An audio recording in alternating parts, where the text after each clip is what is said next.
जो विद्यार्थी मित्रों धोरण 11 चैप्टर नंबर 7 संतुलन में अपने छेल्ले लेक्चर नंबर 27 में अपना पेम्फलेटना दाखला नंबर 87 थी क्वेश्चन नंबर 81 सुधी भणी गया था। हवे आगळ वधीए। आज छेल्ले एक दाखलो बाकी रही गयो तो एने पूरो करीए छीए। दाखला नंबर 89 ए पहला एक नानी नोंध छे जे खास याद राखजो। नोंध जे तमारे हवे पछी 12मो 13मो पाठ भणशो एमां आवशे तो RCOOH એટલે કે કાર્બોક્સિલિક એસિડ। કાર્બોક્સિલિક એસિડમાં કાર્બનની સંખ્યા વધે તેમ એસિડિક પ્રબળતા ઘટે છે। કાર્બનની સંખ્યા વધે તેમ એસિડિક પ્રબળતા ઘટે છે।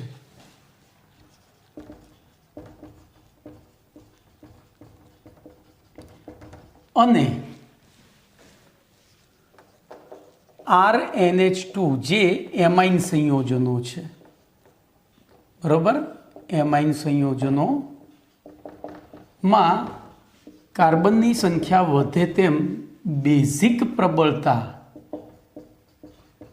વધે છે। શું થાય છે? બેઝિક પ્રબળતા વધે છે। આટલું યાદ રાખજો। ટૂંકમાં જોજો, હવે આની ઉપરથી તમે વિચારી શકો। ટૂંકમાં કાર્બનિક સંયોજનોમાં બોલો, અહીંયા કાર્બન સંખ્યા વધી એમ એસિડિક પ્રબળતા શું થઈ? ઘટી, બરોબર। એનો મતલબ બેઝિક પ્રબળતા વધી, તો સીધું લખી શકાય કાર્બનિક સંયોજનોમાં કાર્બન સંખ્યા વધે તેમ એસિડિક પ્રબળતા ઘટે છે અને બેઝિક પ્રબળતા વધે છે, બરોબર। બેઝિક પ્રબળતા વધે છે। તો આ નોંધ યાદ રાખજો એક, જે તમને MCQ સોલ્વ કરવામાં કામમાં આવશે। હવે આપણે આગળનો દાખલા નંબર 89 લઈ લઈએ એટલે આ પાઠ પૂરો। હવે દાખલા નંબર 89 પણ ખાસો છે, અડધો કલાકનો દાખલો છે, બરોબર। જોઈએ જે સમય થાય તો આપણને એવું કીધું છે N89 જોજો C6H5 COOH નો આયનીકરણ અચળાંક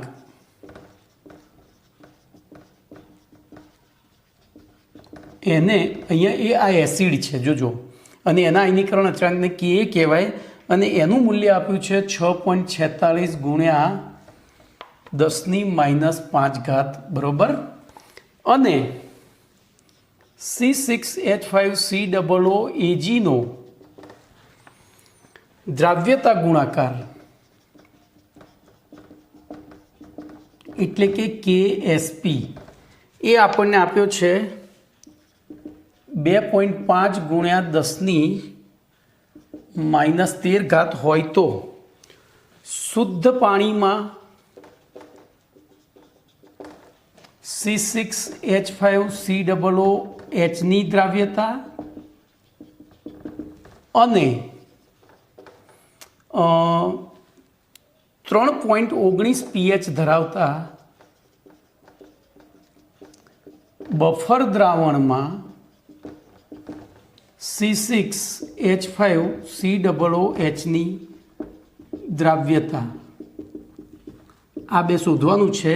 નો ગુણોત્તર શોધો, આવો દાખલો છે, આખો દાખલો। નો ગુણોત્તર એટલે કે કેટલા ગણી હશે, બફર દ્રાવણમાં સિલ્વર બેન્ઝોઇટની દ્રાવ્યતા કેટલા ગણી હશે।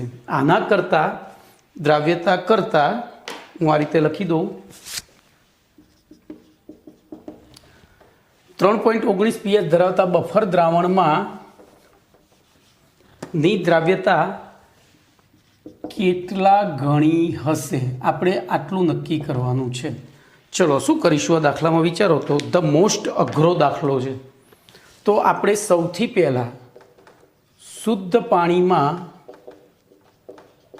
C6H5COOH ની દ્રાવ્યતા શોધીશું, બરાબર। તો જોજો અહીંયા આપણને આપ્યું છે કે C6H5COOH નો KSP બરાબર કેટલો છે 2.5 ગુણ્યા 10⁻13 છે અને શુદ્ધ પાણીમાં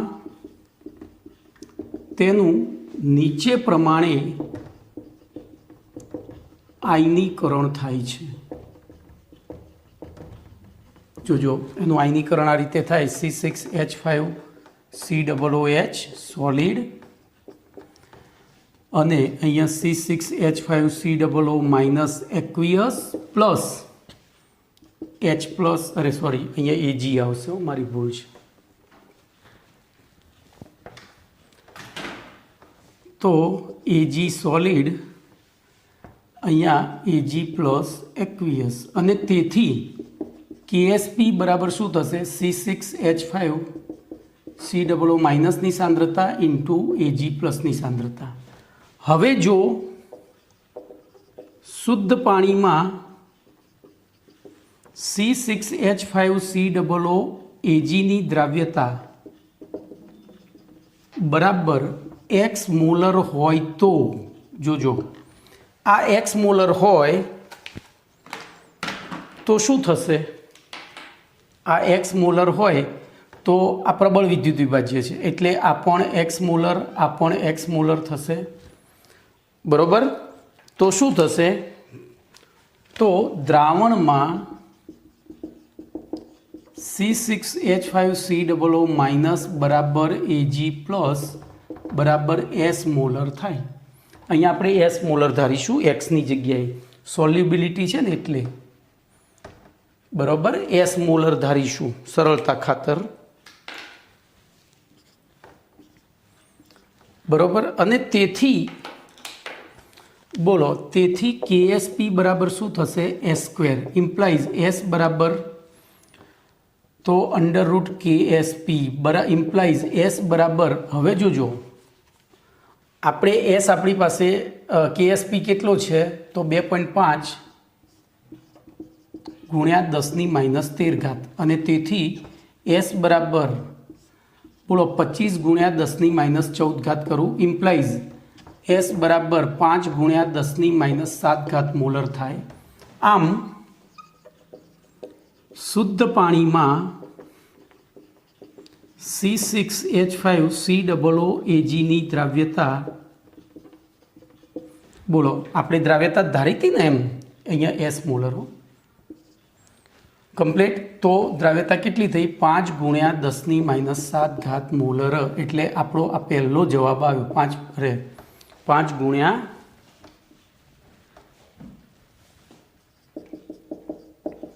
7 મોલર। ચલો હવે બીજું શોધીએ બોલો હવે બીજો દાખલો થોડો કોમ્પ્લિકેટેડ છે બીજો ભાગ પહેલો તો સહેલો હતો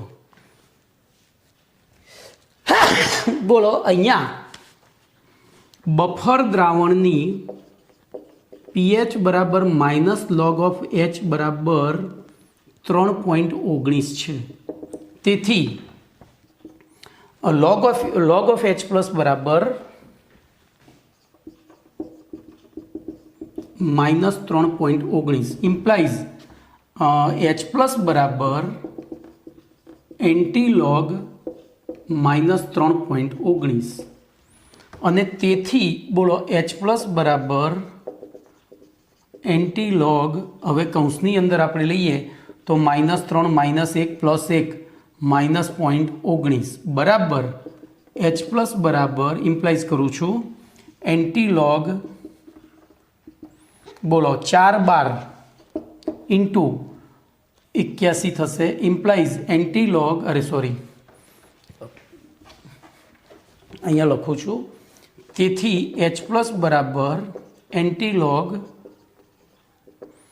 બોલો 0.81 ગુણ્યા 10⁻4 હવે 0.81 નો એન્ટીલોગ કેટલો આવે છે તો 0.81 નો એન્ટીલોગ 6.45 આવે છે તો 6.45 ગુણ્યા 10⁻4 મોલ પર લિટર બોલો અહીંયા હું લખી દઉં છું બીજું અહીંયા કરતા લખી દઉં બોલો બફર દ્રાવણમાં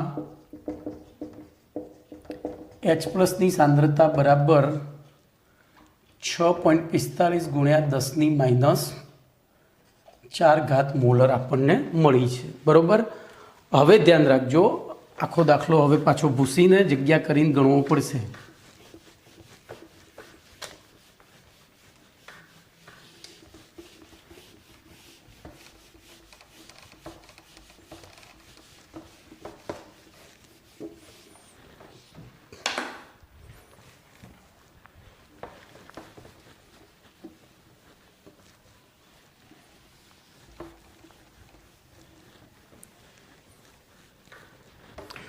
હવે ધ્યાન રાખજો, હવે આ બીજો ભાગ ચાલુ થયો, આમાં દ્રાવ્યતા શોધવાની છે બફર દ્રાવણની. હવે 3.19 pH ધરાવતા એટલે કે બોલો આપણે લખી દઈએ 6.45 ગુણ્યા 10⁻⁴ મોલર H+ આયન ધરાવતા બફર દ્રાવણમાં C6H5 અહીંયા Ag આવશે. ભાઈ મારી કેમ આમ ભૂલ થઈ છે, અહીંયા Ag જ આવશે. C6H5 Ag ને દ્રાવ્ય કરવામાં આવે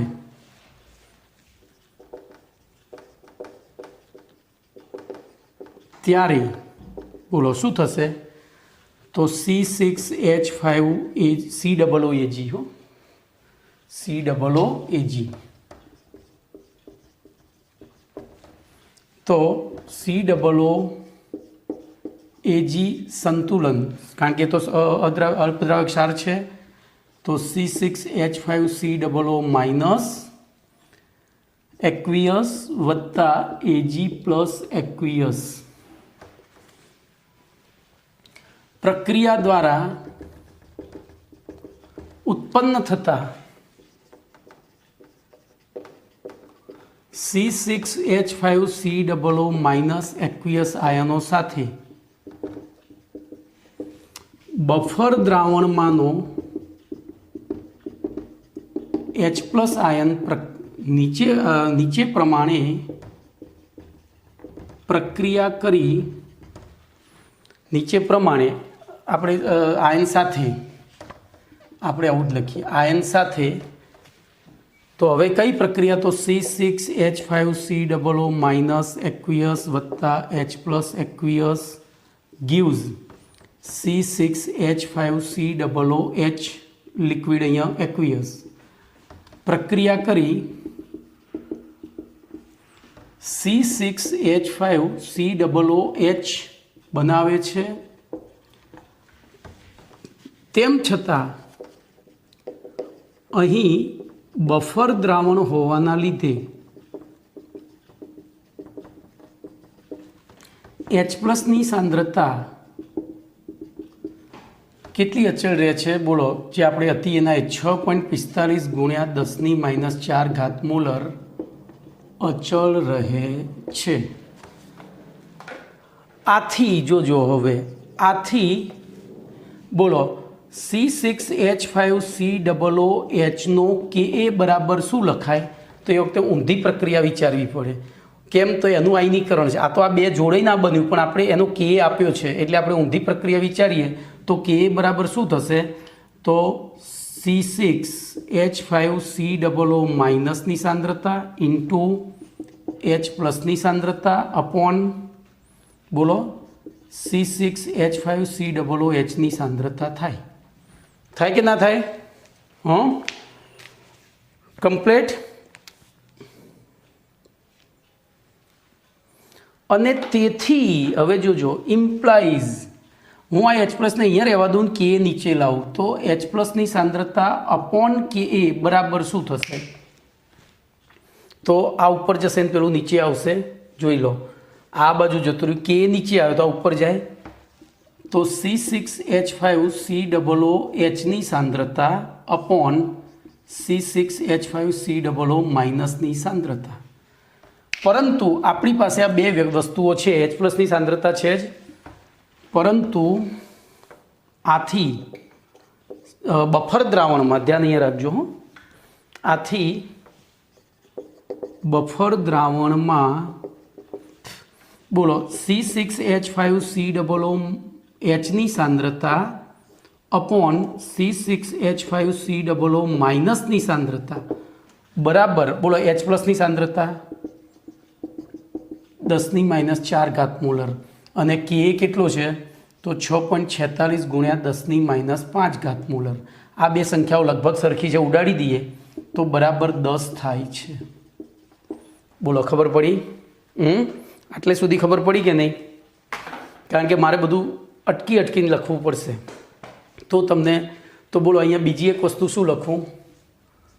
તો બફર દ્રાવણમાં C6H5COOHની સાંદ્રતા ભાગ્યા C6H5COO માઇનસની સાંદ્રતા બરાબર 10. એનો ગુણોત્તર 10 છે.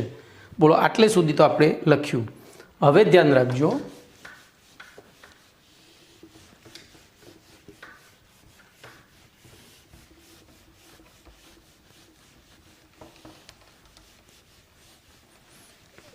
દાખલો બહુ ડેન્જર છે.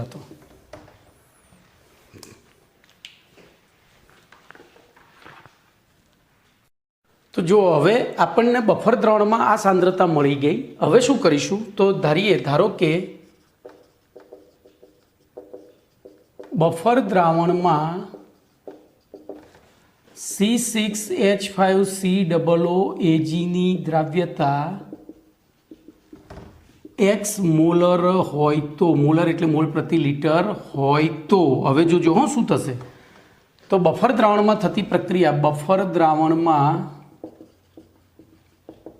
થતી નીચે પ્રમાણેની પ્રક્રિયા, ધ્યાન રાખજો.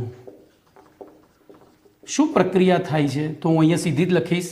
બોલો, C6H5COOAg સોલિડ, એમાંથી શું થશે?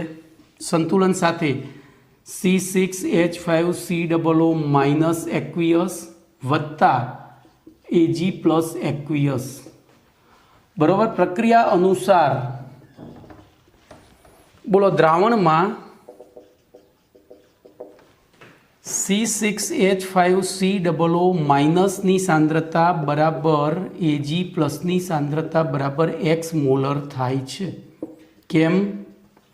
તો દ્રાવ્યતાની x મોલર હતું, આના x મોલ આગળ તો આ x મોલ પેદા થાય. પરંતુ બફર દ્રાવણમાં C6H5COO માઇનસ આયનની H પ્લસ આયન સાથે થતી પ્રક્રિયા,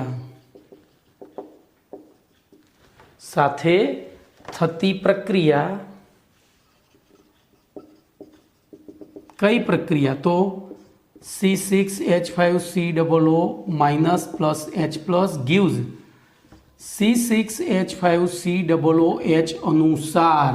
જોજો, હવે સમજો. બોલો, આના x મોલ હતા, એમાંથી આના XX મોલ પેદા થયા હતા.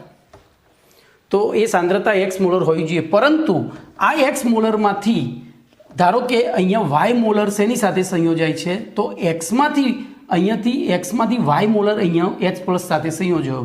તો બોલો, આ y મોલર પેદા થશે. તો પછી બોલો, જલીય દ્રાવણમાં આ બેની સાંદ્રતા, આની Ag પ્લસની સાંદ્રતા કેટલી થાય? ખબર પડી? મેં કહ્યું કે આપણે જે લીધા હતા એ તો આ x હતા, પણ એમાંથી જ્યારે બફર દ્રાવણના અંદર H પ્લસ સાથે, ધારો કે આના y આયનો છે બફર દ્રાવણમાં, બરાબર, અને y સાથે આની પ્રક્રિયા થાય તો y સંયોજાય, એટલે xમાંથી y સંયોજાય, YCS3C6H5COOH બન્યું. તો આ કેટલું પડી રહ્યું? x minus y. પણ xની સાંદ્રતા કેટલી થશે? તો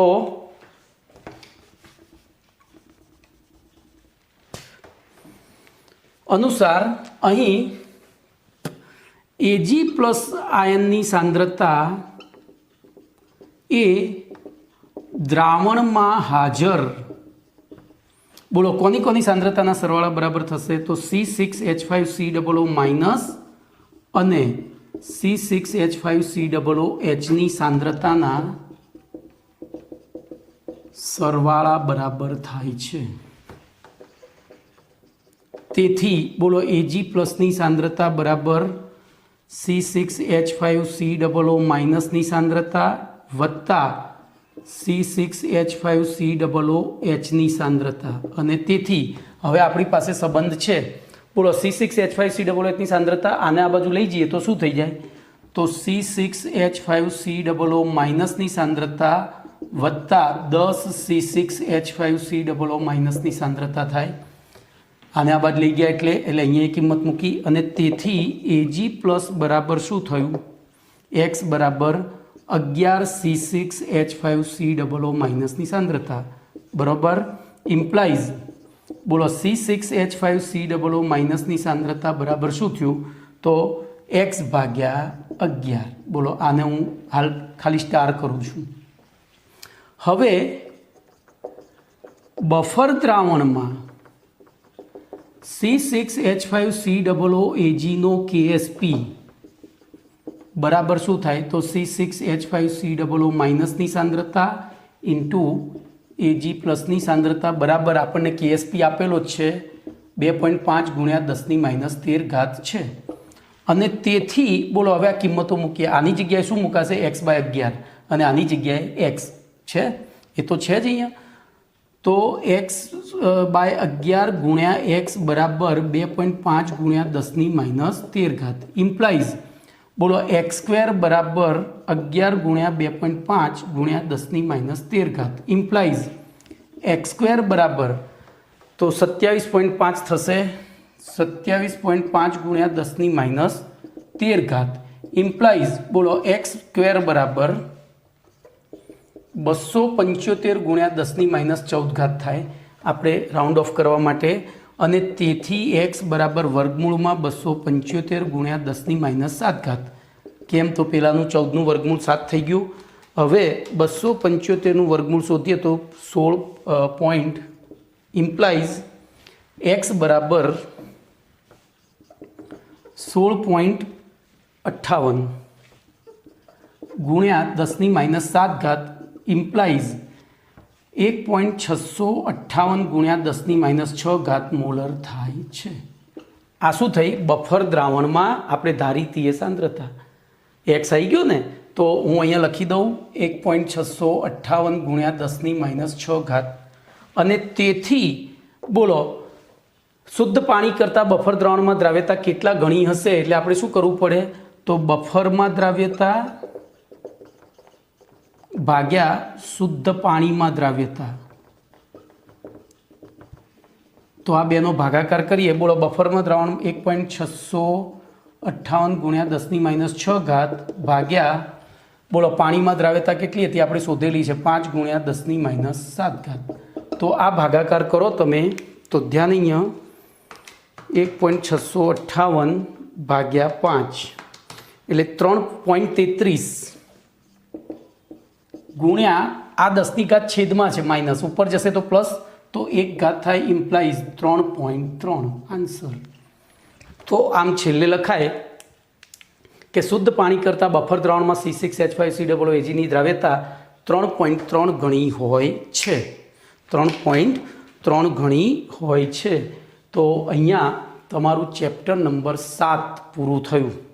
ચેપ્ટર નંબર 7 કમ્પ્લીટ પૂરું થયું, પહેલા પેજથી 46 પેજના છેલ્લી લાઈન સુધીનું.